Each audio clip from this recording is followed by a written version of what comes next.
කියන කතා. ජාතික ප්‍රශ්නය විසඳුවා වගේම රටේ ආර්ථිකයත් නිසිතරට ගෙන යාමට මේ වෙනකොට සැලසුම් සදලා අවසానයි. පාරවල් ටික හැදෙනවා. කර්මාන්ත ආයෝජකයන් ලංකාවට එනවා. යුද්ධය ඉවරනාට පස්සේ දෝර ගලාගෙන හිටව කර්මාන්ත කරු. එකෙක් ආවේ නෑ.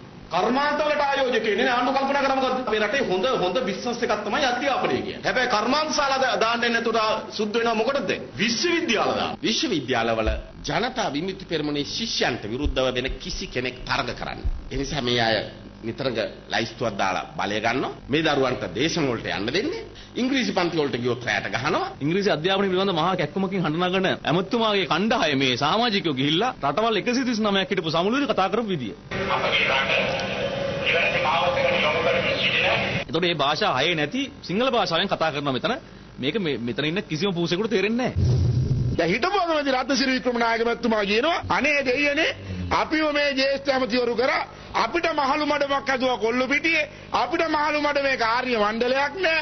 මම එක්ක ඇමතිවරයෙක් ගම කොහෙත් තමුන්නාසේ කාර්යාලය දෙන උඩුගෝණේ. මොකද මේ වැඩේ? යම් කිසි වැඩක් කරන්නට ඉස්සෙල්ලක සැලසුමක් තිබෙ යුතුයි. නැත්නම් රජයේ කරේ විශ්වාසයම ජනතාවේ නැති වෙනවා. දැන් මේ ක්‍රියාවෙන් මොකද වුනේ? ජනතාවගේ විශ්වාසය නැති වෙගෙන යනවා ආණ්ඩුව කරේ. දැන් ආණ්ඩුවේ අරබුදේ ඇතුළතින් මතුවෙන පටන් ගන්න තියෙනවා. ඒක පුපුරන පටන් ගන්න තියෙන සාමාන්‍යයෙන් නෙවෙයි.